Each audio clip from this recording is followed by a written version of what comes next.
Hey, what's up, guys? How you doing? Welcome back to CigarSalute. I'm your host, Dan. I want to thank you guys for all the support you guys showed me in 2020. It's a rough year for everybody. A lot of tragedy and heartbreak in the world. A lot of loneliness and isolation. A lot of hardship. But if there's one thing that was a shining light throughout all that darkness last year, it was the cigar community and the shared passion and the love for fine handmade cigars and quality Havana tobacco that really kept everybody whole and kept everybody in good spirits. And this community grew exponentially last year. And I am very proud of the work and the community that we've built here. I'm very grateful to be a part of it. And I want to thank everybody who has joined me here. We did a lot of good work last year. We outed a couple of frauds. We brought a lot of good sources to light and utilized them. And most importantly, a lot of fantastic cigars were smoked last year. So in this feature tonight, we are going to be talking about my plans for 2021, the direction the channel will be taking, because I've recently come in to some incredible cigars that I never even dreamed of obtaining. And I am eager to share those experiences with you guys over the course of this year. And I am also going to be discussing some questions that have been sent to me by various viewers. I'll be answering those questions and giving my thoughts on certain topics. And I am also going to be sharing with you guys my top 10 Cuban cigars smoked in the year 2020. So I apologize to you guys for taking a couple of months off. I just had some stuff I was dealing with, and I needed to take care of that before I, came back and addressed you guys again. And I just wanted a little bit of a break and some quiet time. But I am back, and I am pleased to present this feature to you guys tonight. Quite a bit of news to share with you, and we're going to get into that without further ado. Okay? Be back in a minute.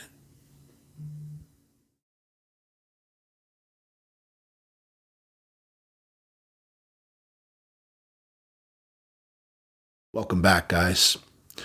So one big change that was introduced to the channel late last year was that I started to record cigar tasting videos and reviews. And while the last couple of videos have been cigar tastings and reviews, that's not what I'm going to be doing tonight, but I do have a couple of very interesting ones planned for the near future. So right before the holidays, I was lucky enough to finally get my hands on some Cuban Davidoff. And I am very excited to announce that we will be doing a review and tasting episode of a Cuban Davidoff here at CigarSalute in the very near future. I was able to obtain about half a dozen mixed vitolas of Cuban Davidoff. You can see them here. We have a number one, which is a Lancero size. We have two number twos. You'll notice one in cellophane and one out of cellophane. Those are 6x38 Laguito number twos. The one in cellophane came from, it was originally in a 5-pack of Davidoff. So that's why that one's in cellophane, and the other one came from a cabinet. We have the Davidoff 1000 series. We have a couple of cigars from the Chateau series. We have the Chateau Mouton Rothschild, and we have the Chateau Margaux. All of these cigars are from the 1980s. As you know, Cuban Davidoff was discontinued in 1991, so every single one of these cigars is over 30 years old. They were kept in pristine condition. If you guys could smell the aroma coming off these cigars, they have a fantastic and sweet floral and honey aroma emanating from them. And I obtained most of these cigars from a private collector in Europe. Very difficult to locate, even more difficult to get the individual to actually do business with me. But once that finally happened, I was very grateful, because he could have really gouged me pretty bad, and he chose not to. He sold them to me at a very fair price, and I'm very grateful and humbled by that. So I am looking forward to sharing this tasting with you guys.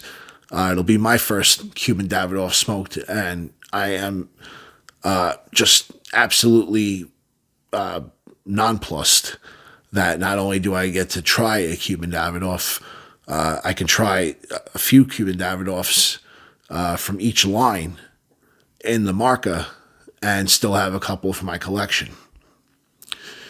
And I also was lucky enough to very recently obtain a couple of pre-embargo Havana cigars. And I have here two La Excepcion number 2s from the 1940s.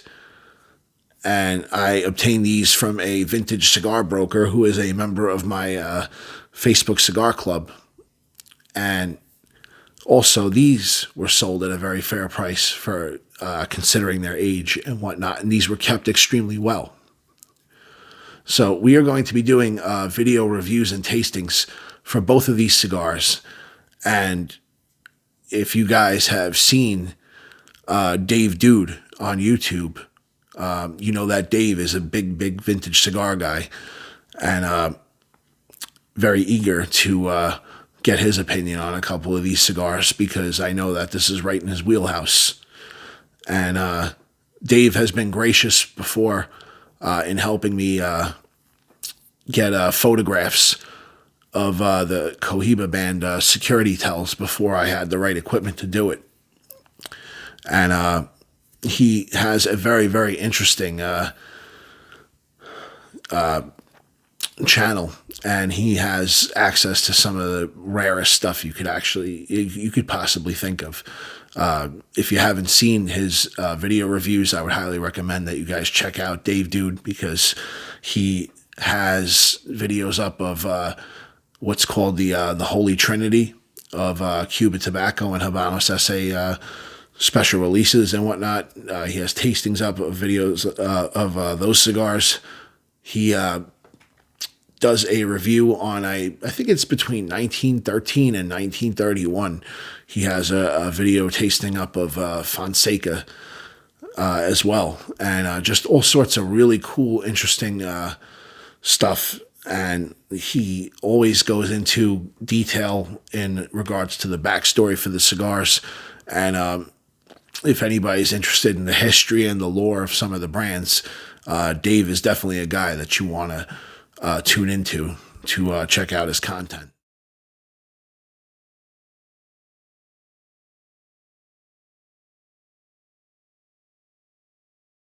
Order of business, guys. So if you guys are going to reach out to me and you want me to authenticate cigars that you purchased, if you want me to take a look at cigar bands or anything like that, the box, the packaging, what I need from you, preferably in your initial message to me, I need, before you even contact me, please take clear photos of the cigars, clear photos of the bands. And when I say clear photos, I want a photo like this. I want something up close that focuses on the band. And if it's a Cohiba band, I need to be able to see the fingerprint type pattern that is on the front Taino logo of the band, whether it's Bejique or it is part of the Linea Classic or any of the other lines, I need to be able to see those ridges on the Taino logo. And obviously the reason for that is that's one of the main things that counterfeiters screw up. I need to be able to see the squares on the band clearly. You wouldn't believe how many people hit me up and they want me to take a look at the bands on their cigars, and they send me one faraway shot of their cigars, and it doesn't focus on the band at all or anything like that. And I can't do anything with that, guys. It's just, it is not fair to try and get me to make an accurate assessment to the provenance of your cigars just from one poor quality photo. So please, if you're going to contact me about something like that, make sure the photos are on point. Like I said, I posted a couple of reference photos up here just so you guys get a gist of what I expect. And also, please mention to me where you purchased the cigars from in your initial email, just because right off the bat, I can get a real good idea just from that. Because if you tell me you purchased it from a site like Cuban Cigar Online or SwissCubanCigars.com, I already know the cigar's counterfeit without seeing anything else. You get what I'm saying? Some sites sell nothing but fugazis. So just with that little bit of information, I could save us both a lot of time and energy. And also, if you find something that you find to be highly suspect or unusual and you contact me about it, case in point, I had a gentleman who had contacted me a few times throughout 2020. He contacted me the first weekend of December, and he doesn't come asking questions. He comes guns hot, and you could tell it was almost like he was yelling in his email that he got fakes from iHavanas.com. Now, anybody that's purchased from iHavanas.com, and I know there's a lot of you that watch this program, and you purchase cigars from iHavanas.com. The guys in my cigar club purchase from that site. It's one of the most popular Cuban cigar vendors online. You guys know, and I know, that they sell genuine product. It's just there's too many people using them with great result for them to be up to any nefarious behaviors. But this gentleman was convinced that he had received bunk shit, and instead of asking me about the scenarios that he came across and sending me photos, he chose just to rattle off on me. And he was speaking to me almost like I was an employee of iHavanas, and he wanted me to rectify the situation for him. Well, that's not really going to get you guys very far, either with me or with the retailer that you're dealing with. Okay, if you see something that you're not sure of, first off, you could check my frequently asked questions feature, because a lot of the questions that this gentleman had were answered in that feature. So if you guys are contacting me and you want to know about A, B, and C, you should really make sure that it's not something that I've covered already. Because I made sure to go over a lot of the what-if scenarios in my frequently asked questions feature that I did last March. Okay, and I even broke it down by chapter, dividing up all the topics. And there was quite a few topics in that video, probably about between 12 and 15 topics, maybe even more. I mean, it's a 2-hour video, and I understand that's a lot to digest in one sitting. So that's why I placed it divided up by topic, so you guys can refer to it. That feature and Vendor Bowl serve almost like periodicals. They're like those books at the library that you don't take home with you, but you can always reference them when you're visiting the library. That's how it's meant to be. So you can go back to Vendor Bowl when you have a question about a particular vendor, and you can go to the frequently asked questions video when you want to know about something that looks a little funny in an order you got. So this gentleman, he bought 3 boxes of cigars, okay? He bought Short Day Punch, he bought Monte Cristo No. 5s, and he bought a box of Monte Cristo Especial No. 2s. Now, right off the bat, we know that Short Day Punch, the cigars go for about $10 a piece, maybe a little bit more, maybe a little bit less, and they come in boxes of 10 only. Okay, so not only that, it's a brand new cigar. Highly unlikely that anybody would have those counterfeited at this point. It's not an expensive cigar. It's a new release. And Punch isn't really like a super fast mover in the market. Then you have Monte Cristo number 5, which is pretty much one of Monte Cristo's cheapest offerings when it comes to their like primo selection. Highly unlikely that those are counterfeit. Just when dealing with any gray market vendor or anything like that. And Monte Cristo Especial number 2, which, yes, that is a prestige cigar, but it is that's an insider cigar. There's really not a lot of people outside of the hardcore Cuban cigar enthusiasts who are privy to that cigar and how fucking excellent it is. Just an incredible cigar, but not one that would be on the radar of counterfeiters. And by the way, just for you guys to have as a reference, those bands for the Especials, and I'm not sure if this is the case for all thin ring gauge Monte Cristos, but the security UV tell in the band is different than the rest of the line. If you look, you'll have to remove the band from the cigar and separate it. And if you look under the separated portion, you'll see in reddish ink under a UV light, you'll see the MC letters. Okay, and that's not the same thing as the other bands in the line. If you look at the pattern, the gold foil pattern on the back of the bands, there's a space in between the border and that gold pattern. And that's usually where the UV security tell goes on Monte Cristo bands. On the Especial bands, they're too thin for that. So there isn't not enough room between the foil pattern and the border. So they place it in a different spot, and the ink is a different color. And you guys know me. I think that shit's really cool. So instead of asking me questions about why his serial numbers didn't register in the authenticity check, this guy came at me, and he also the centerpiece of his argument was that he cut open one of the cigars and it had short filler in it, and he said there was no long filler in the cigar. Back to what I was saying about photos. If you come across something that looks funny to you, it is 2021 now, guys. Take a fucking picture, please. You can't make accusations like a major cigar vendor sent you a premium cigar loaded with short filler tobacco without having photos to back it up.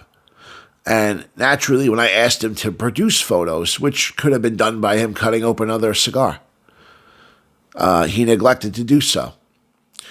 And let me just say for you guys that might have an error message or something like that come up in the Habanos Essay authenticity check. The Chrome browser and the Safari browser sometimes don't jive very well with the Habanos Essay website. My advice would be try it from a desktop computer, or you can try it from another browser. I have a Samsung Galaxy phone, and sometimes the authenticity check doesn't work in the Chrome browser, so I go to the Samsung browser, and it seems to work every time. I'm not sure what that's about, but, I mean, guys, this is a Cuban website, so, you know, Cuba being Cuba and all, right? So, I checked out this guy's serial numbers in the Samsung browser, and they matched up, just like I thought they would. And the serial number was removed from the Especials, which also spooked him and contributed to his paranoia. I've explained 1,000 times why serial numbers will often be removed when dealing with gray market retailers, and I'm not even going to explain it again at this point. But just know that's been covered several times already here.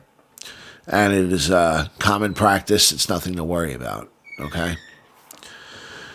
The last thing, he sent me a photo of the inner lid of the Monte Cristo Especial number 2 box. And he had 2 two portions of the lid circled with like the S pen or something. And the first thing, he was disappointed in the quality of the stamping of the Monte Cristo logo on the inner lid and the outer lid of the box, which that shit happens all the time, okay? I mean, you guys have seen the infamous K. Dorsey number 50 box that I got, and the K. Dorsey logo on the inner lid of the box is upside down. So, Cuba being Cuba. And if this gentleman had watched that chapter of the Frequently Asked Questions video, he would know that shit like this happens. But what caught my attention was he had circled a blank spot in the inner lid of the box, and I realized later on why he was doing that. This guy only has the photo, the stock photo on the vendor's website to go by. He doesn't know what a current box of Especial number 2 looks like. And he's going by a 20-year-old image of a box of cigars. And back then, the inner lid of the box said La Habana, Cuba on the inner lid of the box. Now, that hasn't been like that in over a decade. And that could have been answered had he asked the question when he was curious about it. But I get it, guys. When you're new, you hear all these horror stories. You're paranoid. You know, sometimes you get a box of cigars or a handful of singles from a vendor when you're first starting out, and like, you know, you see the Taino head is off center on a Cohiba band, or, you know, the Fleur de Lis isn't perfectly centered on a Monte Cristo band, or you get another batch of cigars from a previous batch that you had enjoyed, and the wrappers are a different color, or you get a box and the serial numbers ripped off, and you start getting all these like little thoughts in your head. This is part of the reason I'm here, guys, to put you at ease about things like this and help you navigate these little quirks that come with buying Cuban cigars in the U.S. But if you're not going to take advantage of those tools, this is what happens.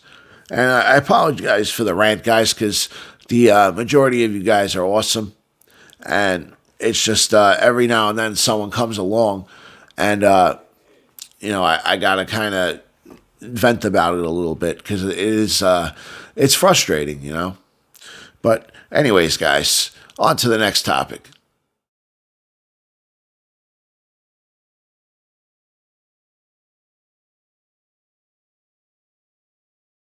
Bit of good news. My man DJ Houdini, thank you very much. On Instagram, DJ Houdini sent me this article, which states that presidential-elect Joe Biden intends to repeal a lot of the Trump Cuba laws that were passed over the last couple of years. Now, you guys know that this most recent bit of Trump laws on Cuba made it so people traveling to third-party countries and people traveling directly to Cuba and coming from Cuba, that no one could bring back Cuban cigars. And it pretty much made online sales from overseas vendors our only option for obtaining Cuban cigars. And to clear it up, that has always been illegal, okay? Not, you know, whether it was under Obama, whether it was under Trump, it doesn't matter. That has always been illegal, okay?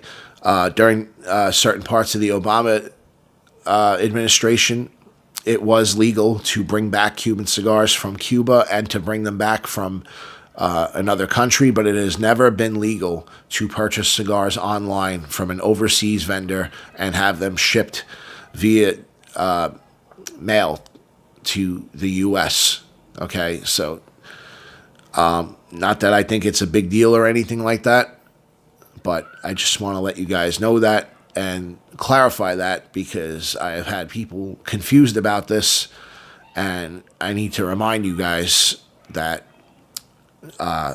ordering from the vendors overseas is illegal, okay?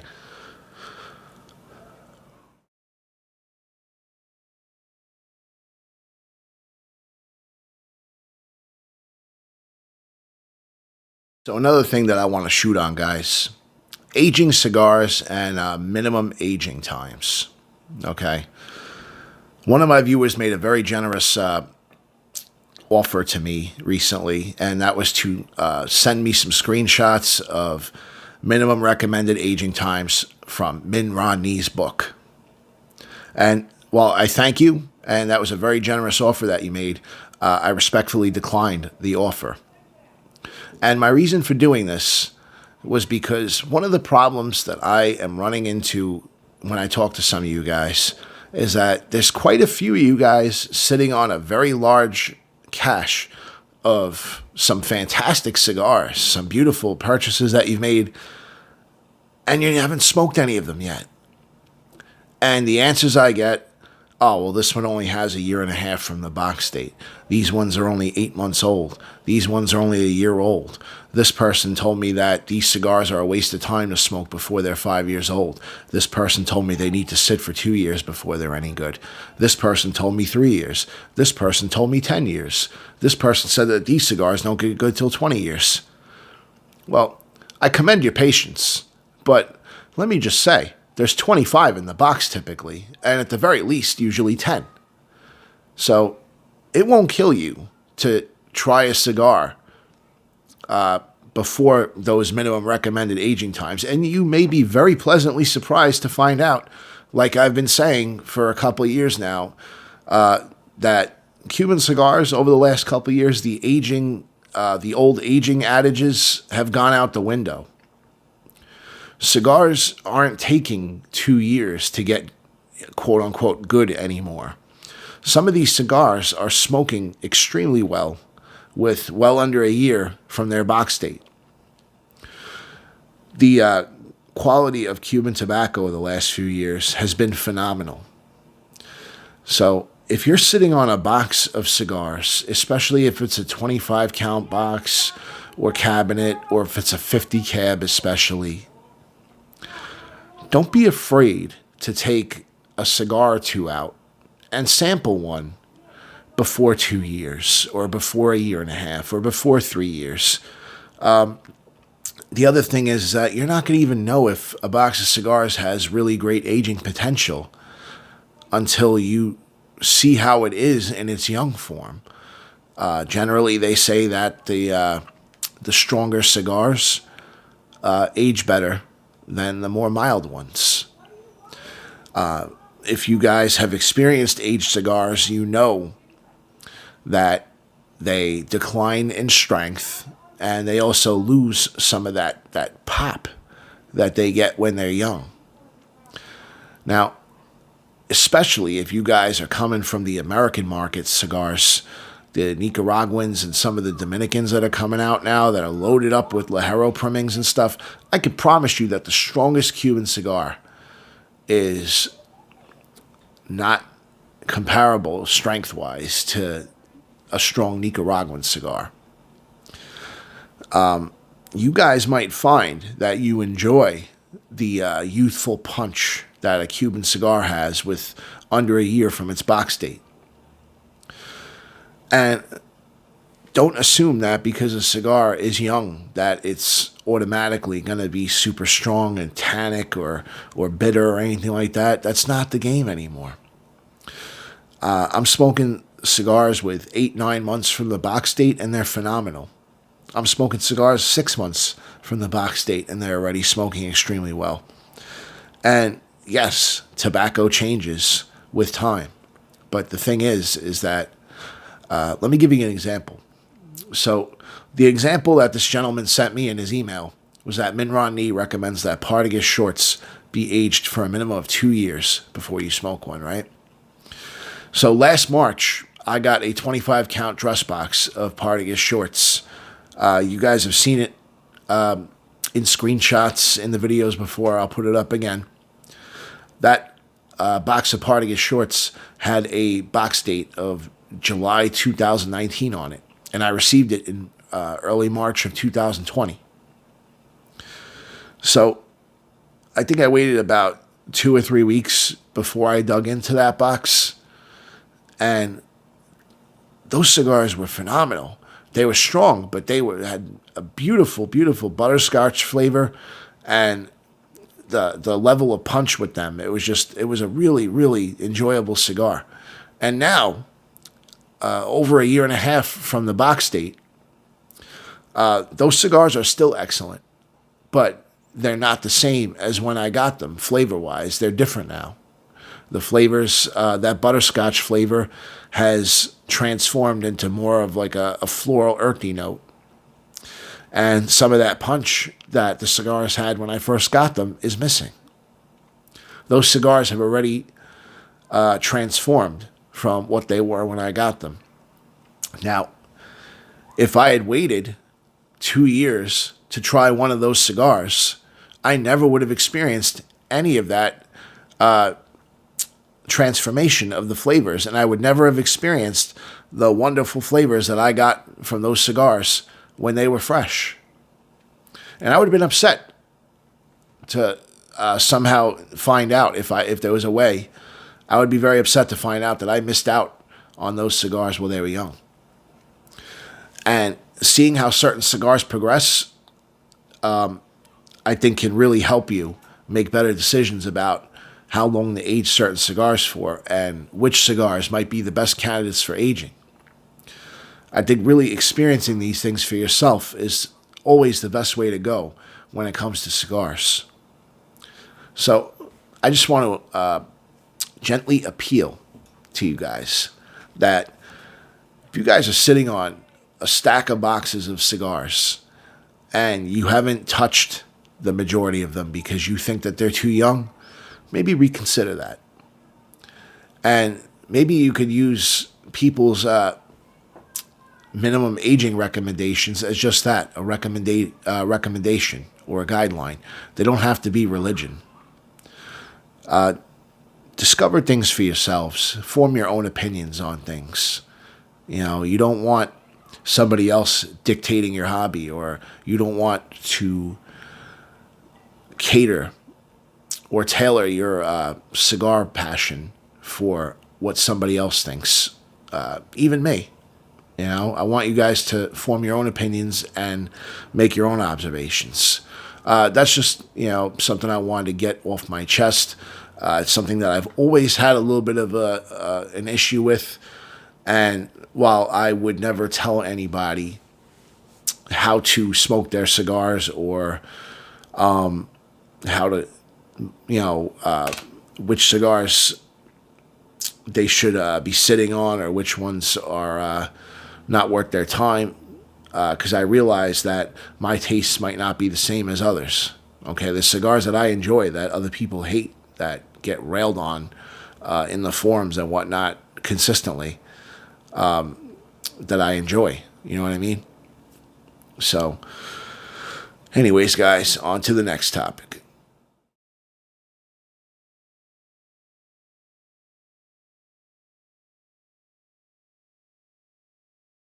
So we did a lot of good work in 2020. I'm very proud of the material that I put out there last year. I believe that this channel was taken to the next level in 2020, and I plan on continuing to do so in 2021. So we'll get up to speed on some of my plans for this year in a moment. But one thing I want to update you guys on was the conclusion of something that I covered this past summer. And that was the Male Cuban Cigars expose, the draw and order special vendor unit feature that I did. If you guys aren't familiar with the situation, a retailer, MaleCubanCigars.com, specifically a gentleman claiming to be named Daniel, contacted me back in June and asked me if they could send a box of cigars to review on my channel. And I agreed, so long as they agreed to my terms. And my terms were that they had to send me something that was worth counterfeiting. They had to send me something high-end. It couldn't be any bullshit, just so they had some skin in the game. And they also had to accept the fact that I was going to be looking into their website, and that regardless of whether the cigars were genuine or not. I was going to be sharing my opinion about whether I would purchase cigars from that website or not. And I told them that I would also verify the authenticity of the cigars and that I would showcase the cigars on video. But that's the only guarantees I would make. There'd be no guarantee of a positive review or anything like that. And all of this is verifiable in emails and whatnot. So if anybody's really curious to see them, I could share that correspondence with you. And you guys know me. You know that when it comes to cigar retailers that I dig pretty deep. And that I'm not going to talk about a retailer on this channel without investigating them. And in my research for the feature and my investigation into Male Cuban Cigars, I quickly realized that Male Cuban Cigars was a reboot of duty-free Cuban cigars.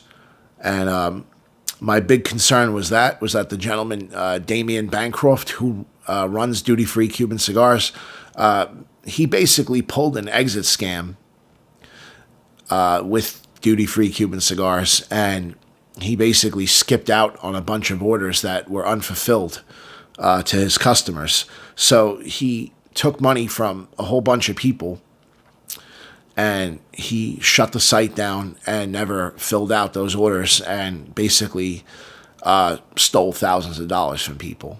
Now, obviously, I wouldn't want you guys to be buying cigars from a retailer like that. So when I find out that MaleCubanCigars.com is duty-free Cuban cigars reborn with a different name, obviously I'm going to tell you guys to stay away from there, whether they sent me a box of cigars or not. Now, they sent me a box of genuine cigars. That is true. But knowing that these guys are willing to take thousands of dollars from people and not send product, obviously they're not going to be on my good list.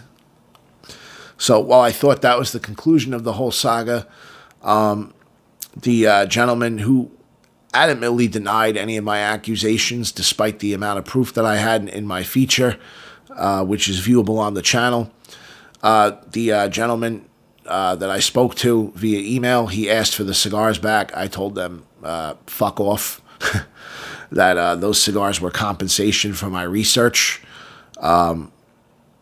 And I thought that was the end of it, until I discovered a couple of months ago that Mr. Damien decided to post my personal address, my home address. He posted it on a website called theripoffreport.com, and he claimed to be Finest Cuban Cigars, another retailer I had a run-in with, and posted the link to the Finest Cuban Cigars video, accused me of slander, and they accused me of agreeing to... they accused me of taking a box of Siglo 6 from them without giving the positive review, and that I accepted a payment of cigars for a positive review. Now, anybody who knows me knows that I would never accept a box of fucking cigars in exchange for a positive review of somebody's website. All right? So they could slow that patter right there. That's horseshit. Like I said, all of this is verifiable in emails. Second of all, Finest Cuban Cigars, I never dealt with them for Siglo 6, so I don't know where this guy is getting that stuff from. It's clear that he's that much of a pussy that he can't even say it's him that's making a report about me. So, in the spirit of closure, I'd like to just clear up any discrepancies that this gentleman, Damien, even though he won't admit that he's Damien, might have. And I just want to further clarify my original findings from the Male Cuban Cigars expose. All right? Now, I had mentioned that Male Cuban Cigars had a Facebook page that was active well before 2020 in the video back over the summer, even though Male Cuban Cigars claims to be a brand new website. So we're going to review a few things, because Facebook, in their ever thorough collection of information. Facebook told me exactly when Male Cuban Cigars Facebook page, what it was originally called, when it was originally called that, and also I have information on duty-free Cuban cigars and when that Facebook page started. And I also have domain registration information that shows that Male Cuban Cigars was registered in the Cayman Islands, where Mr. Damian Bancroft is from and proud of it. So, Male Cuban Cigars. The Facebook page was originally created August 11th, 2011. And the title of that page was, quote-unquote, Cuban Cigars. Okay? On August 25th, 2015, the Facebook page name was changed from Cuban Cigars to HavanaCubanCigars.com. Okay? On March 23rd, 2020, the page was changed again from HavanaCubanCigars.com to MaleCubanCigars.com. Okay? Here's the information I have for Duty Free Cuban Cigars Facebook, okay? On October 11th, 2009, the page Cuban Cigars was created. On August 25th, 2015, the page was renamed from Cuban Cigars to CubanCigars.com.ky. From Switzerland. Then the same day again, renamed CubanCigars.com.ky. Okay? Now, the KY added to the end of the domain name is the domain registry for the Cayman Islands. Okay? Now, while this Facebook page is not called Duty Free Cuban Cigars, the Duty Free Cuban Cigars logo is all over it, and there are people acknowledging that the page is run by a gentleman named Damian, which we know is the owner of Duty Free Cuban Cigars. Okay, this page posts Duty Free Cuban Cigars logo all over it, and there is a little blip of information at the bottom of this page that says people who manage this page are located in the Cayman Islands. So we know that this is Duty Free Cuban Cigars Facebook page. All right. Now, what does this have to do with Male Cuban Cigars? Now, if you noticed that the Male Cuban Cigars Facebook page and the Duty Free Cuban Cigars Facebook page, they originally had the same name, Cuban Cigars, right? Maybe that's a coincidence. But both of these sites had their names changed on the exact same day in 2015. Okay? On August 25th, 2015, Male Cuban Cigars, it was HavanaCubanCigars.com, and then Duty Free Cuban Cigars on August 25th, 2015, CubanCigars.com.ky.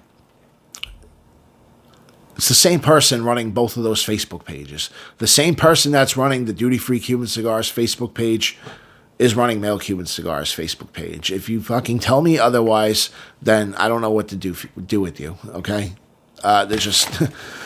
if that wasn't enough, Mr. Damian, if you're going to continue to deny and call me a slanderer and a crook and say I ripped you off, then let's talk about Uniregistry.com, which is another Cayman Island-based business, which Male Cuban Cigars is registered with.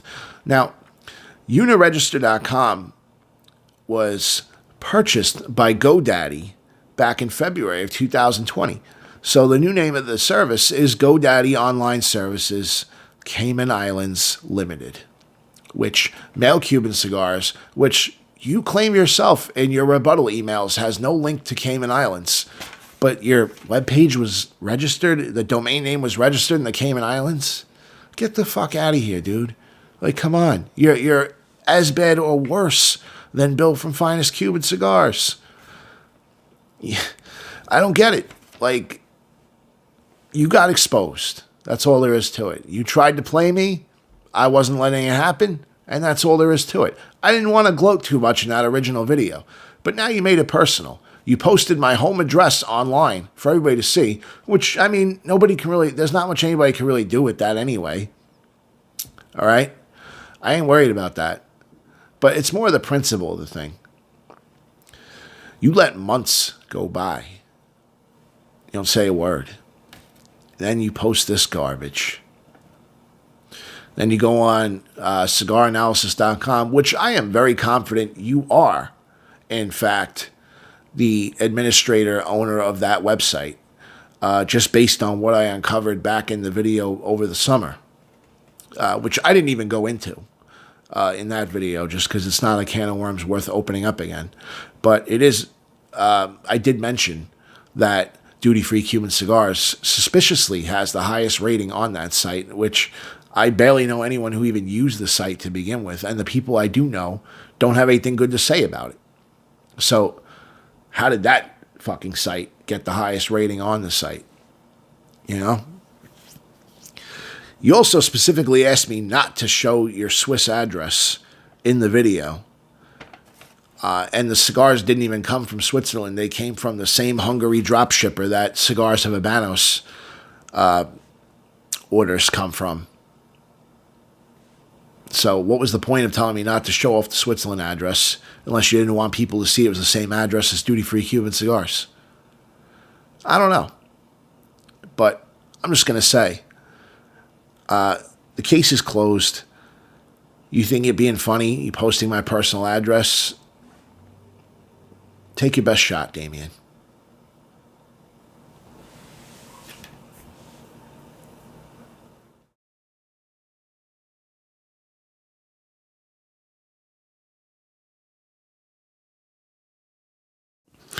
Anyways, guys, in other news, something interesting happened about a week and a half before Christmas.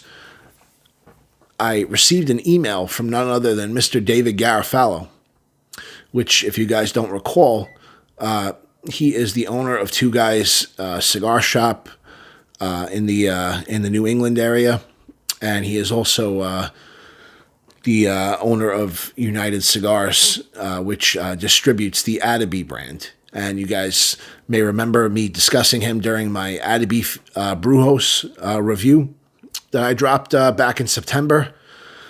And you guys also may remember him from Dr. Joe's Dave's Trip to Cuba video from years ago, of which Mr. Garofalo was the main subject of that video. Now, if you guys recall, I had a lot of thoughts about the way that Atabey cigars were marketed and their constant comparisons to Cuban cigars and Cohiba and whatnot.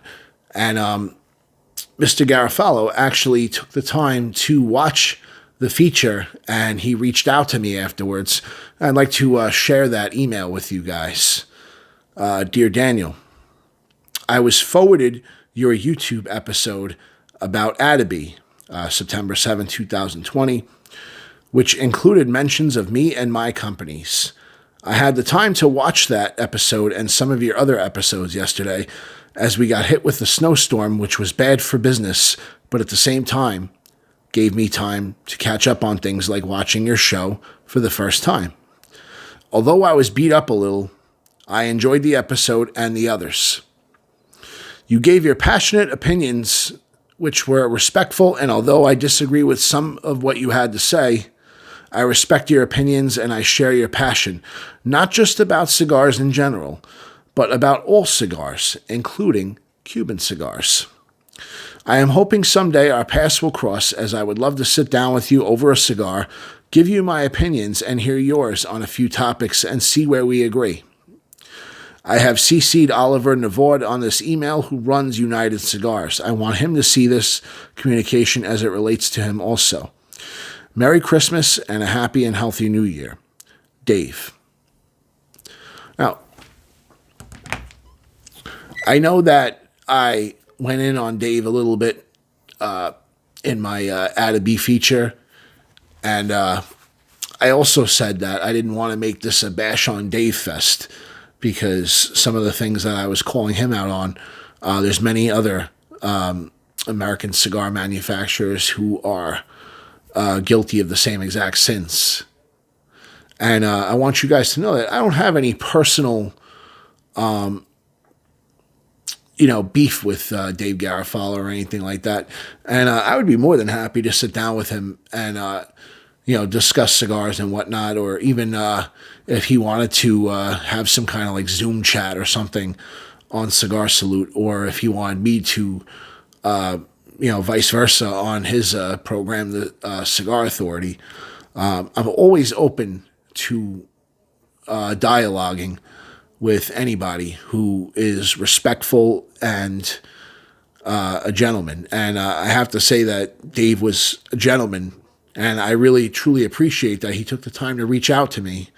And he took the time to watch my program before he rushed to judgment or anything like that.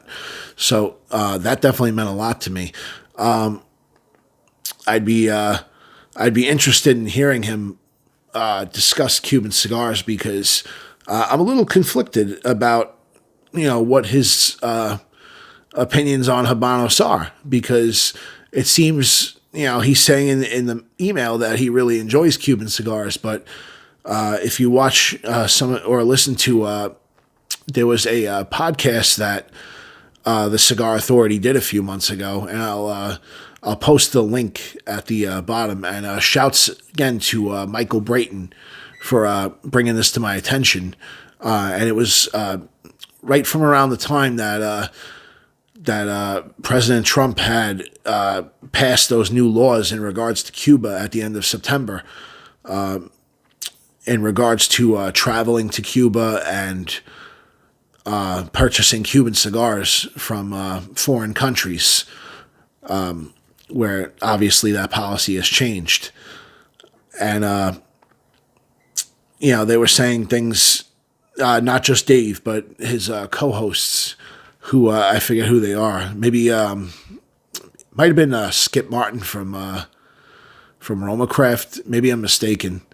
I know his name came up in the conversation, but whoever his co-hosts were, along with Dave, they were all sharing their opinions and whatnot, which were a stark contrast to the way that that message that he had written me had sounded just now. And I did reply to Dave in an email, and I haven't heard from him since, but I am open to sitting down with him in the future. And I talked to a few other cigar bloggers, and we've discussed collaborating. I've talked about it with Post Alone, who's a good buddy of mine. I've talked about it with Ron Real TV, who's another good buddy of mine. And both of these guys are real good guys, and they both have major passion for cigars. And I'm willing to talk tobacco with anybody,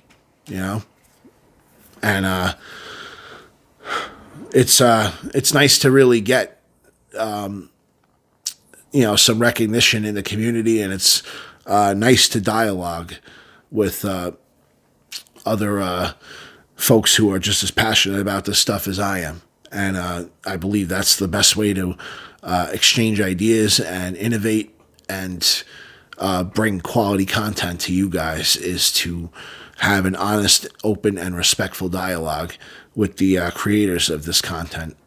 And we got quite a bit of other news coming your way, guys. We'll be back in one moment.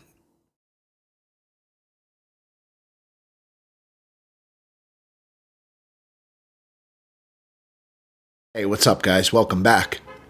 So, as horrible of a year as 2020 was, with the pandemic and all the baggage that has come with it, and as much as I wish things would change, one thing that really was a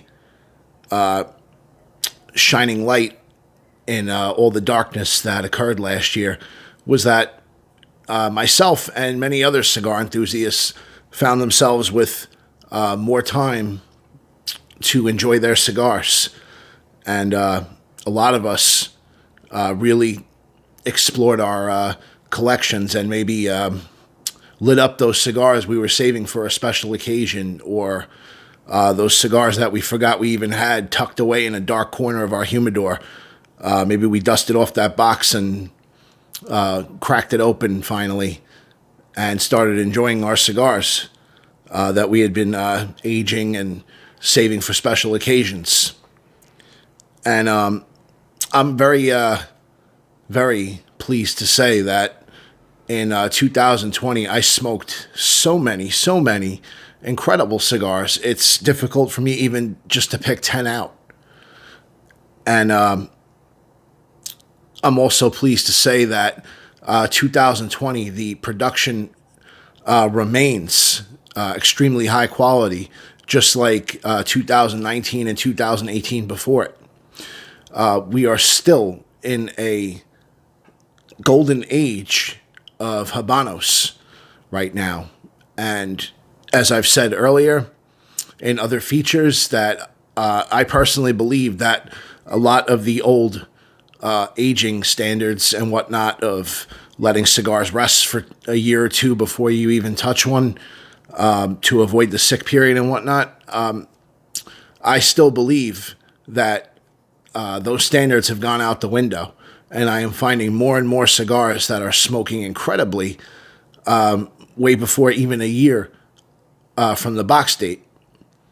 So I encourage you guys to, if you guys are curious about a box that you picked up that's kind of young and maybe it only has 7 or 8 months from the box date on it, I'm encouraging you guys, after it rests for a few weeks upon receipt, to maybe crack it open and give one of those cigars a shot, because you never know which cigar is really going to wow you.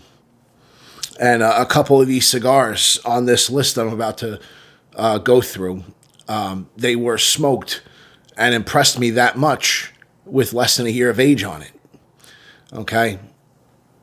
So without further ado, we're going to start from 10 and get down to 1.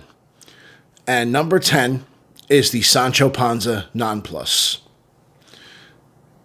In March of 2020, February of 2020, I purchased a box of Sancho Panza Non Plus. If you guys aren't aware, the Non Plus was discontinued in 2019. And while I already had a partial box of 2016s, I wanted to make sure that I had at least another box before the supplies of Non Plus became too scarce. And I was able to grab a June 2018 box of Non Plus early last year. And over the summer, I cracked open the box, and I have to say, I mean, take a look at these cigars. These are some of the prettiest Non Plus I've ever seen. They're not usually a cigar that's known to be an aesthetic standout. Usually some of the wrappers are kind of rustic looking, and it's a very, very distinct cigar in flavor and aroma. And I will say that these particular Non Plus, what really made them stand out was that they had this sweet component that I don't usually get from the brand. I equate the Sancho Panza Non Plus with a saltwater and woody flavor, and that really is kind of the driving force of the cigar. But the best way that I can describe this particular experience with the Non Plus was like toasting marshmallows at the beach. There was just this dessert sweetness in contrast with the briny and wood flavors that the cigar is known for, and it rounded out the cigar beautifully. And it was just one of those experiences where I was hoping the cigar would never end. And I also was able to procure a box of Sancho Panza Bellicosos late last year, and I have to say that those are delightful as well. But I don't think I've ever had a better experience with Sancho Panza than this particular non-plus that I smoked over the summer.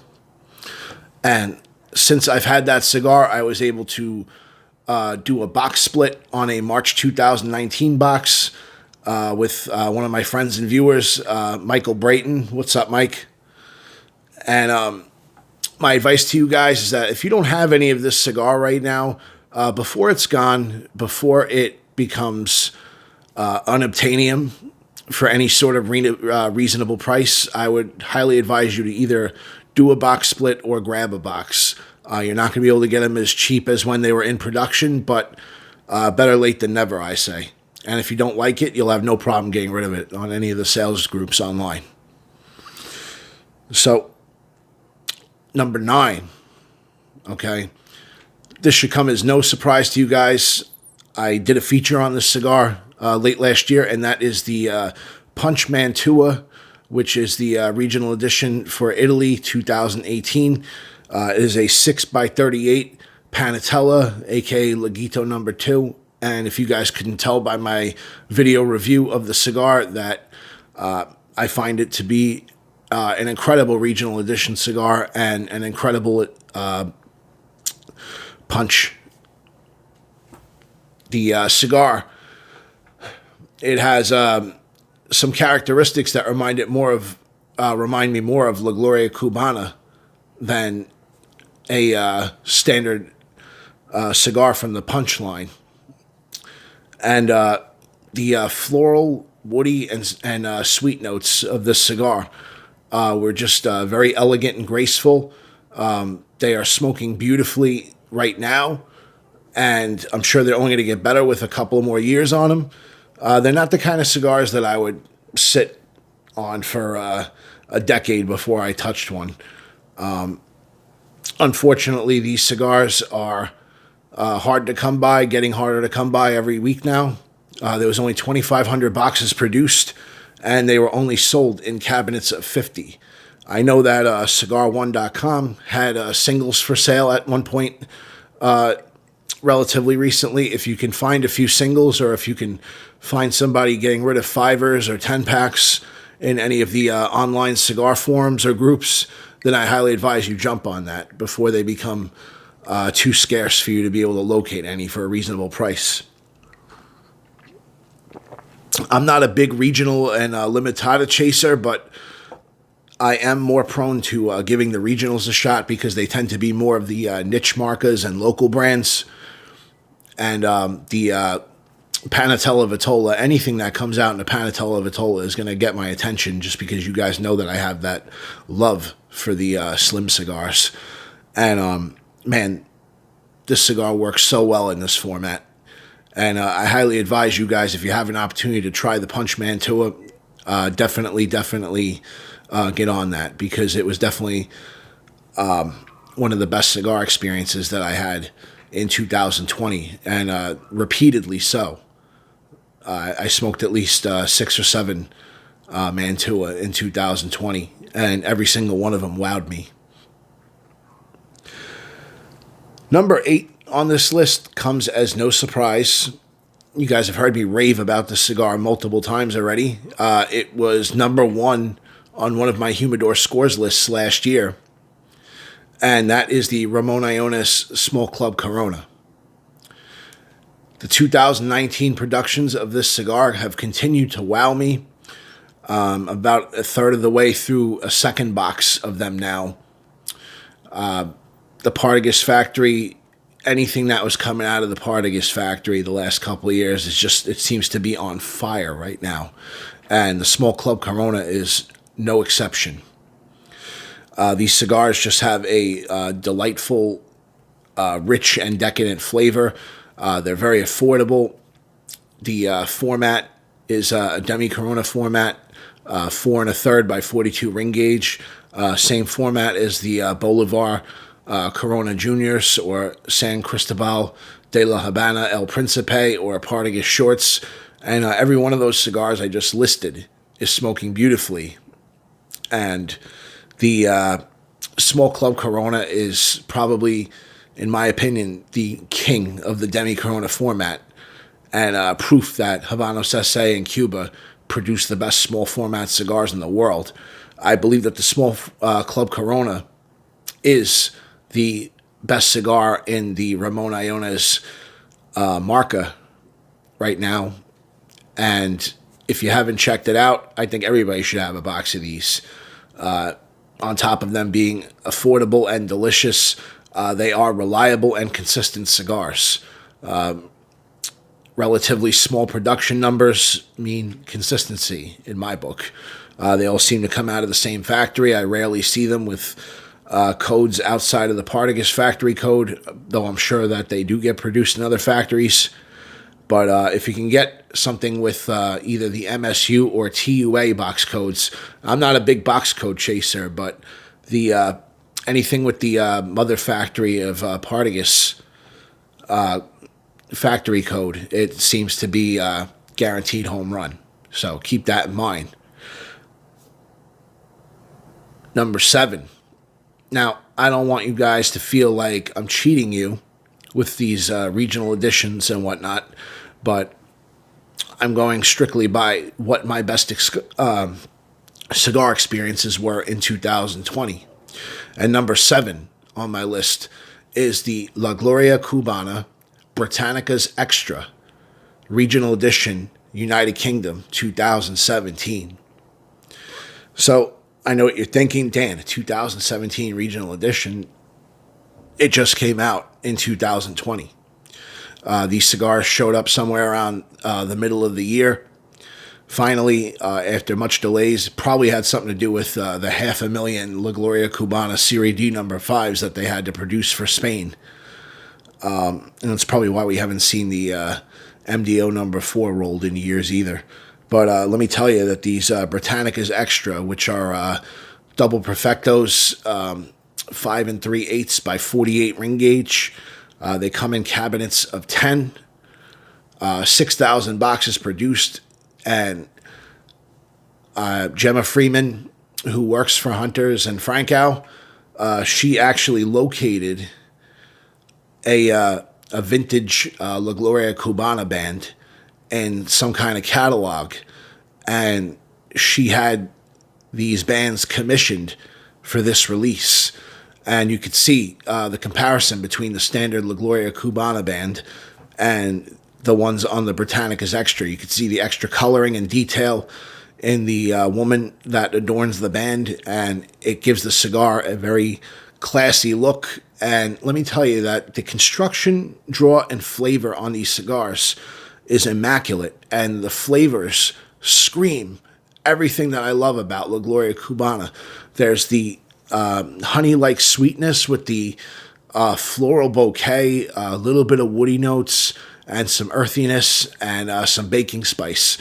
The cigar burned very well, drew perfectly, and it was a pleasure to smoke. And I'm pleased to say that I have a cabinet of these on the way. And while they're a bit pricey, especially for what they are, only coming in a cabinet of 10, they're going to run you around between 400 and 450 USD for a cabinet of 10. But that's to be expected for any UK regional that comes out. Seems to be more expensive than average. And I am a big fan of La Gloria Cubana, and I did not want to sleep on this cigar. I was fortunate enough to grab a couple of singles of the Britannica's Extra late last year, as well as grabbing a few singles of the El Rey del Mundo La Reina, which was the 2018 regional edition for the UK. And I got those from Ajay Patel's HavaHavana.com, which is the web shop arm of his LCDH franchise in Teddington, London. So if you are interested in trying this cigar, you could either grab a couple of singles from HavaHavana.com, or you can check the other vendors, because several vendors have them by the box. The one that I used that I'm waiting on my cabinet of Britannica's Extra from is Cigar Shop Lytton and formerly Cigar Shop Lumo. And they have them in stock right now for a little bit cheaper than Atabey is selling them for. But you're not going to find them deviating too far out of that price range. And between these and the Mantua, these regional edition cigars are excellent, elegant cigars. And I am stoked for the upcoming La Gloria Cubana Meadow de Oro Especial, which is a Panatella format that's supposed to be coming out for the Benelux market in 2021. Who knows when we'll actually see it, but anything La Gloria Cubana at this point, very interested in it. And these Britannicas Extra were a fantastic regional edition cigar. Brings us to number 6, and that is the Monte Cristo Linnea 1935 Maltese. Now, the 1935 line came about in 2017, and it was 3 Vitolas that were introduced. The Dumas, which is the smallest of the 3, the Maltese, which is the mid-size Vitola, and then the Leyenda, which is the largest of the 3. The 1935 line has been called the Behiques of the Monte Cristo line due to their elegant and fancy packaging and their stronger blend compared to the standard Monte Cristo blend. And I was fortunate enough when these cigars came out a couple of years ago, somebody in my cigar club had bought boxes of each Vitola in the line and put together 3 cigar samplers, one of each size, and put them up for sale in the club. Now, out of the 3 cigars, the Maltese was the best to me by far. So this past year, I grabbed a 20-count box of Monte Cristo Linnea 1935 Maltese, and I found it to be the most elegant and flavorful of the 3. And it is a very large cigar, especially for my preference. It is about 6 by 53 ring gauge, so it's thick and it's long. Triple-banded cigar. You can see that they have, not only do they have beautiful packaging, but you can see that there's 3 bands on the cigar. It's the first Cuban cigars to include a foot band. And you can see that the wrappers on these cigars are just oily, and they're very, very fancy-looking cigars. Just everything about the presentation is gorgeous. And what to expect from the Linnea 1935. If you like the standard line of Monte Cristos, then you will enjoy these. They have a taste very comparable to me to a well-aged Monte Cristo Petite number 2 or Petite Edmundo or a number 4 or something like that. Monte Cristo, I find when they get some age on them, the best of them develop this caramel type flavor in addition to the classic Cuban twang flavor. And the Maltese has that caramel and that twanginess in spades. And it is just a smooth and elegant but powerful cigar. And one of the best cigars that I smoked in 2020. I don't know why Habanos S.A. is getting away from putting 25 cigars in a lot of their packaging, especially their fancier cigars. They're reducing the number of cigars per package from 25 to 20. Some of these humidor sets and stuff they're coming out with now only have 15 cigars, like travel humidor sets or the Monte Cristo Open box set that I think was released for the Spanish market. It had 15 cigars in it, and it's like, come on, like, do we have to cull down the amount of cigars offered in a package? But the presentation on the 1935 series is just gorgeous. They come in a graphic cardboard shell, just like the Behike does. They come in a velvet pouch, just like the Behike does. And rather than the heavily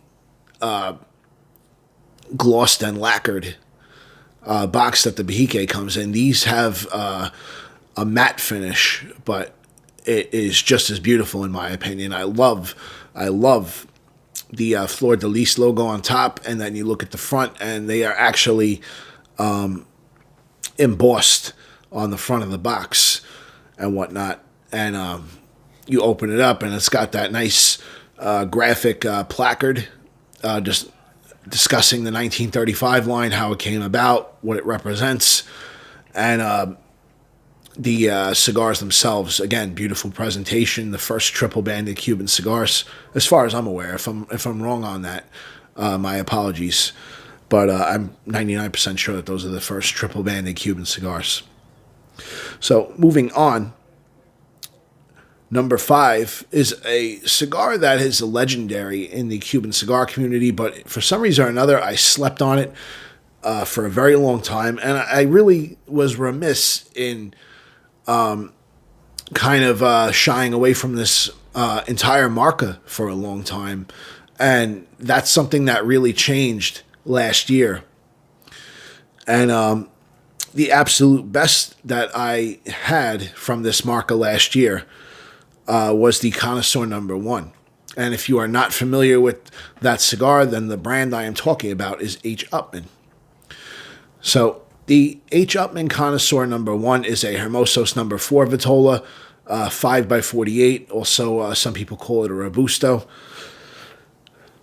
Anything that Cuba produces that comes out in the 5x48 Vitola, the Hermosos number 4 Vitola, is a banger in my opinion. You have the El Rey del Mundo Schwa Supreme. You have the Vegas Robena Famoso. You have the Huello de Monterrey Añejados.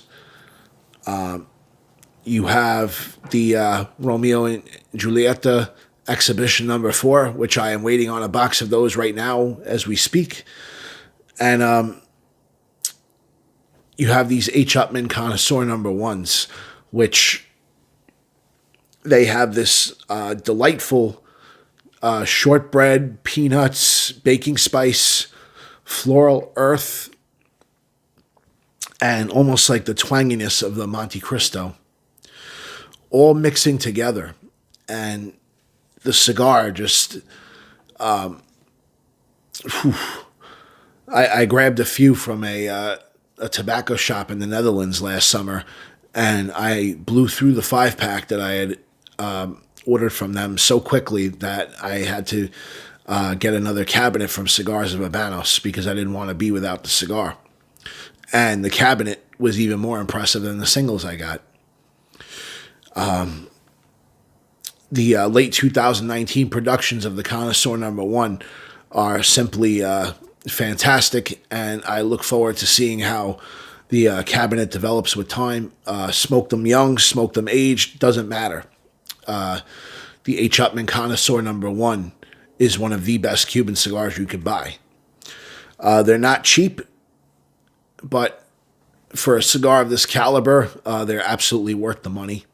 They are a lot cheaper than buying the Connoisseur A or the Connoisseur B, which are significantly more expensive. And they're both larger cigars than the Connoisseur number 1.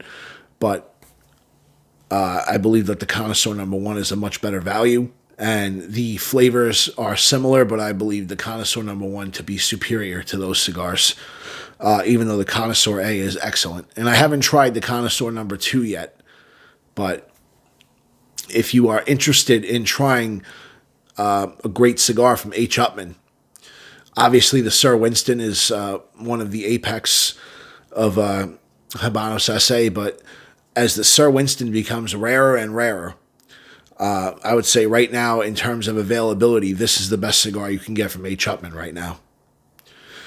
And this is the cigar that has really changed my opinion about H. Upmann.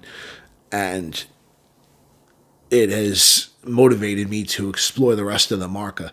And I'm kicking myself for sleeping on this particular cigar for so long because they are that good. Number 4 on our top 10, the Quai d'Orsay number 50, which is a 4 1/3 by 50 ring gauge Petite Robusto. Obviously, you guys have probably heard the story by now that Quai d'Orsay was originally developed at the request of the French government as a cigar targeted towards the French market.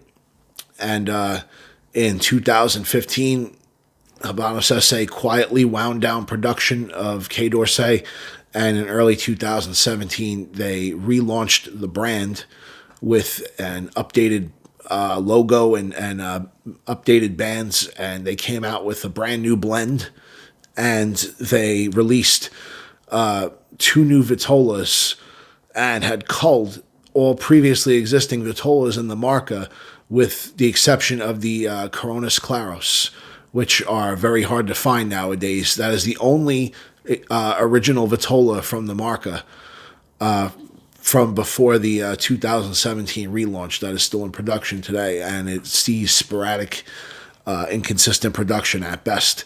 But the number 50 and the number 54, they were a smash hit from the day that they were released. The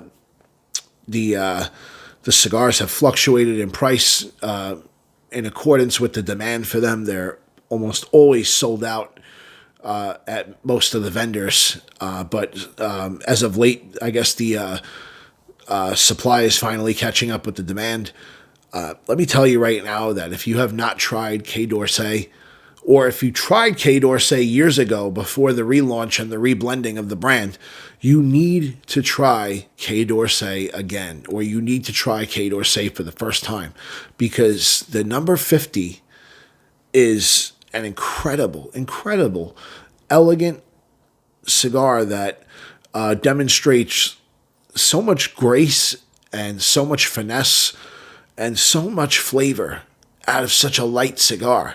It's not a strong cigar, but the amount of flavor in these Petite Robustos is just, there's something to be said for that. There's just nothing like it.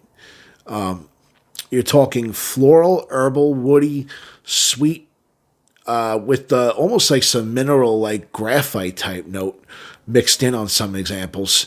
And it sounds weird, but it works. And the brand, you can find a 10-count box of these for well under $100 at times. And the 54s are a little bit more expensive.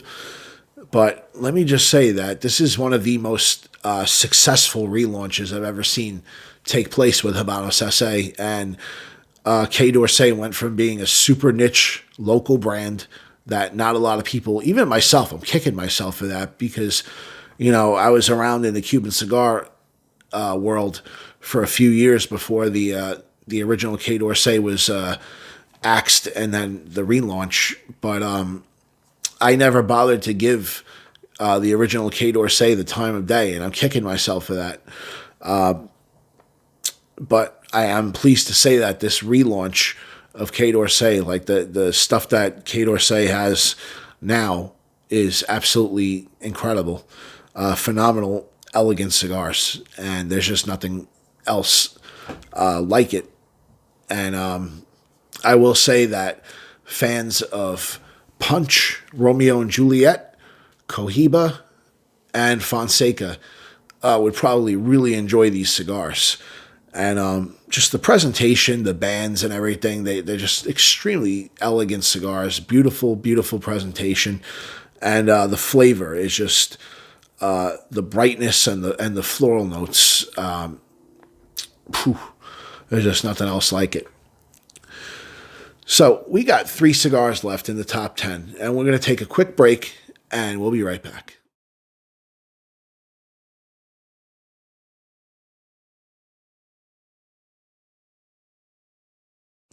Welcome back, guys. So we're down to the home stretch now, and we got 3 cigars left on our top 10 cigars smoked of 2020 right now.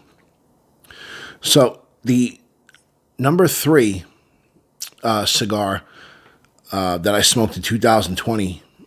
And this was my number one for a good portion of the year because I smoked it early in 2020, probably about, I think, March of 2020 or April of 2020, I smoked this cigar.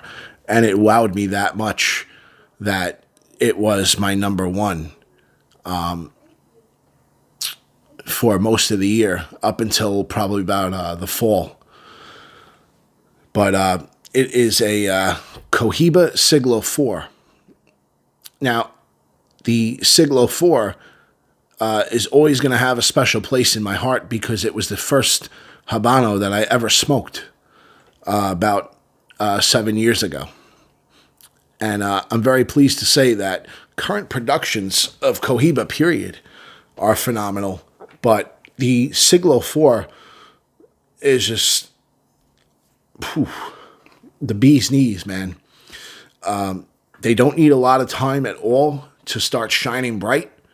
Okay, this was a May 2019 example that I smoked in March of 2020. So you're talking 9 months, 10 months from the box date, and they were already incredible cigars, and they only keep getting better. The Siglo blend right now just works so well in the Corona Gorda format. The Siglo 4, just a bouquet of floral and herbal notes that mix with that sweet shortbread note that the Siglo series is known for, and it works. I'm tripping over my words right now because so many adjectives are coming to mind to describe the cigar. And you guys know how I feel about Cohiba. I love Cohiba cigars. Some of the less popular Vitolas wind up being my favorites, like the Exquisitos and the Panatellas, which a lot of people really kind of overlook. But if there's one Cohiba that you're going to pay attention to, the Siglo 4, in my opinion, should be it at the moment. I was so impressed with these cigars that I picked up a February 2020 cabinet of Siglo 4, and about a month ago I sampled a cigar out of that cabinet, and those two display the same bright and elegant floral bouquet in addition to the sweet shortbread notes that I expect out of a Siglo. And it's not a strong cigar. It's not an overly powerful cigar at all. The Siglo line, to begin with, is blended to be more mild than the Linea Classica. And it's not quite as deep and rich as the Linea Classica either. But the sheer elegance and balance of the flavors in the Siglo 4, it's one of those cigars that you just don't want it to end. Excuse me. Sorry about that, guys. The Siglo 4, you can find these for a much more reasonable price than the Siglo 6, and it's much more easier to find than the elusive Siglo 5, and it's a lot cheaper than the Esplendido as well. And the 5 5/8 by 46 ring gauge Corona Gorda Vitola really suits the blend, as I said earlier. And in my opinion, it was the very best that Cohiba had to offer in 2020. Moving on, at number 2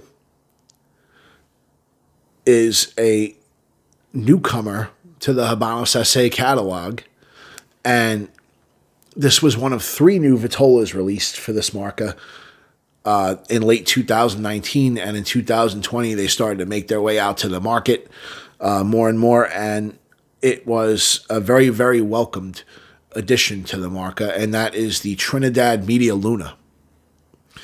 Now, the Media Luna is the smallest of the new 3 new Trinidad Vitolas at 4.5 inches by 50 ring gauge. It is a Petit Robusto. Then you have the Esmeralda, which is the probably the biggest overall cigar. I believe it was a 53 ring gauge, and it might be 6 inches, just like the Monte Cristo Maltese. And then you have the Topaz, which matches the Vitola for the 2016 edition limitada, and that has a 56 ring gauge. and I believe it's 4 and change inches long as well. But the Media Luna was the smallest of these 3 Vitolas, and the flavors that come from the Media Luna, the production on these new Trinidads is already legendary, and people are stocking up on the 2019 and 2020 Trinidad boxes just because they are that good this year. Trinidad as a whole in the last few years has made a major comeback. Trinidad was released to the market in the late 90s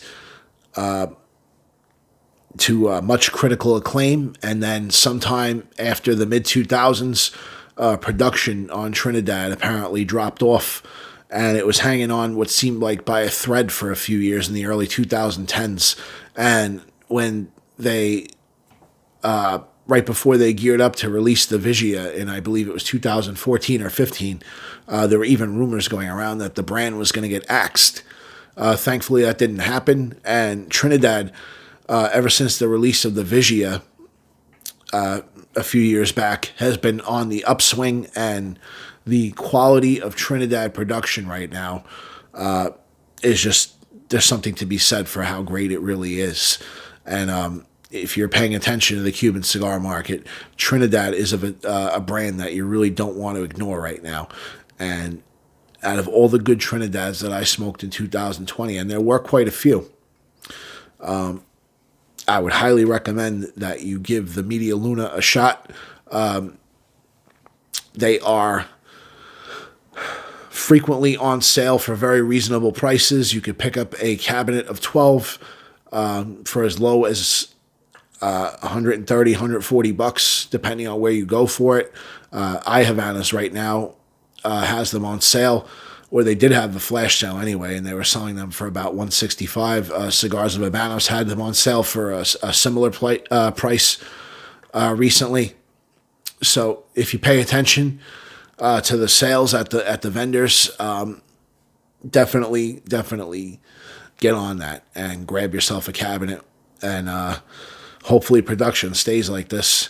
And Trinidad is one of those brands where Vitola matters, ring gauge matters. The thicker Trinidad Vitolas are a very, very stark contrast to the thinner ones. And you know what other brand is like that? Bolivar. A Corona Junior or a Petit Corona from Bolivar is, to me anyway, exponentially stronger than a Belicosos Finos or Royal Corona. And just like Bolivar, which I often say that Trinidad is like a marriage between Bolivar and Cohiba. The thinner ring gauge Trinidads are very, very strong and packed with cedar and citrus flavors.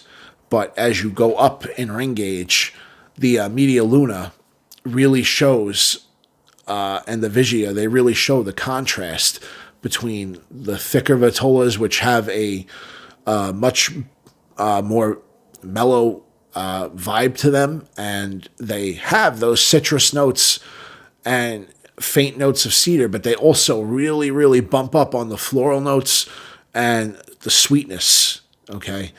And the Trinidad Media Luna, it was almost like lemon sherbet. It was just sweet. It was had a creamy mouthfeel to the smoke, and the draw and construction, the presentation, the wrappers, the pigtails, just it was the complete package.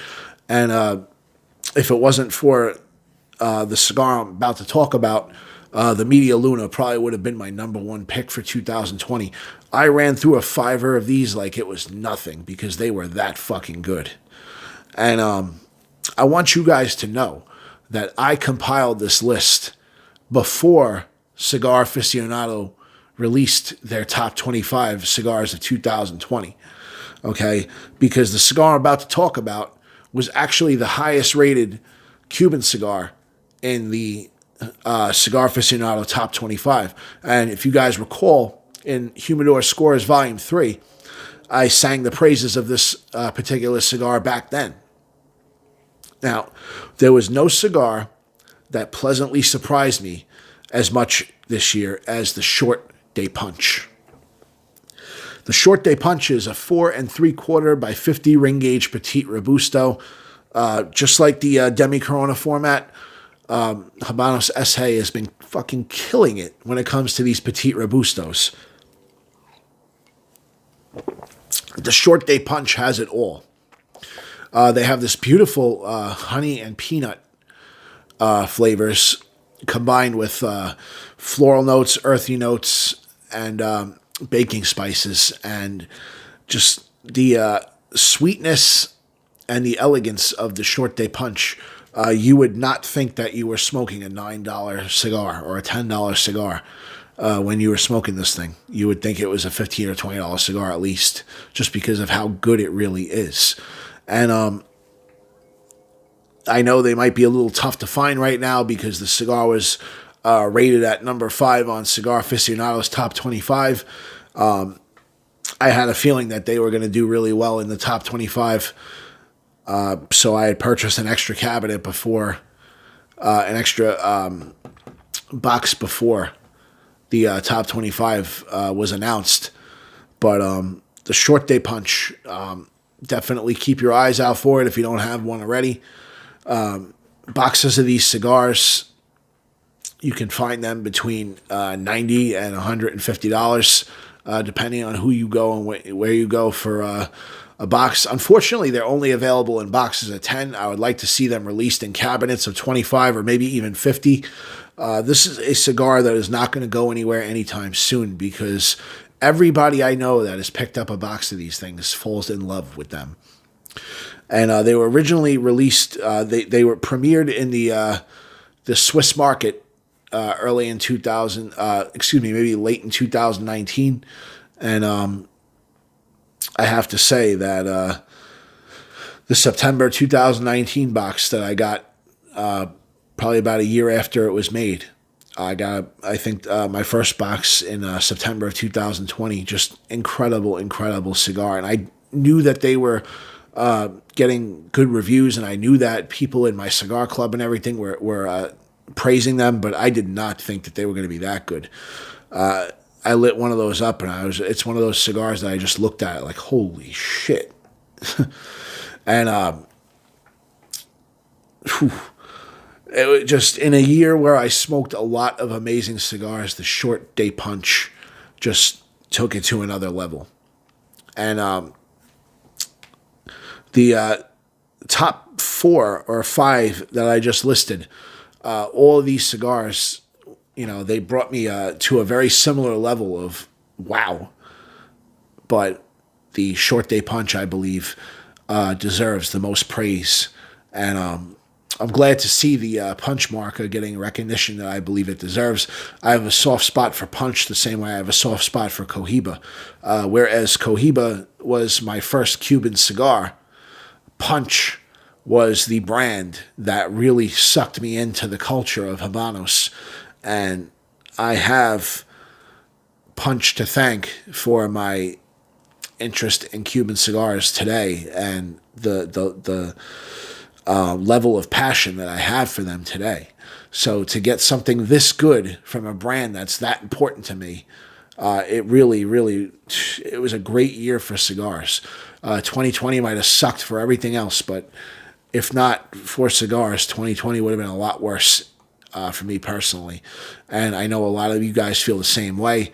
A lot of us that are watching this right now have spent a lot of time discussing cigars this year, and thank goodness for the community that we have here.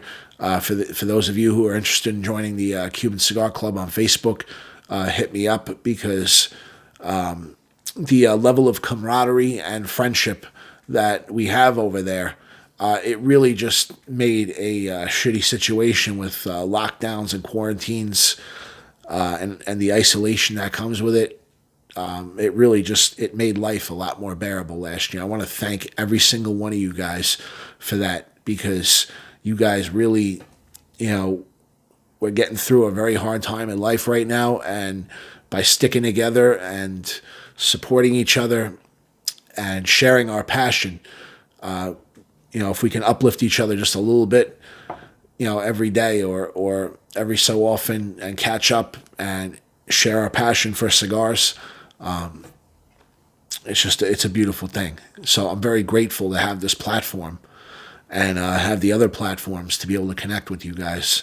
So I hope you guys enjoyed hearing about my top 10 cigars smoked in 2020. If you guys think I really screwed something up and missed something very obvious, or if there was cigars that you really didn't connect with that were listed on this top 10 list, and you don't think they should have been mentioned, then I want to hear your, I want to hear your opinions in the comments section. And of course, taste is a subjective thing. Not everybody's going to like the same cigars. Not everybody is going to taste the same things in the same cigar. But I hope you guys enjoyed my tasting notes, and I hope you guys, maybe if there's something on this list that you haven't tried, I hope maybe I piqued your interest in a particular cigar. And if you need help obtaining those cigars, don't know where to find them, or are having a hard time finding something, then reach out to me and I will see if I can point you in the right direction. Okay? Because every single cigar that I listed in this top 10 list, I have either, the box or a cabinet of them, or I have one en route as we speak. So let me know. All right, guys? I'll catch up with you soon. Stay well. Smoke well. Peace.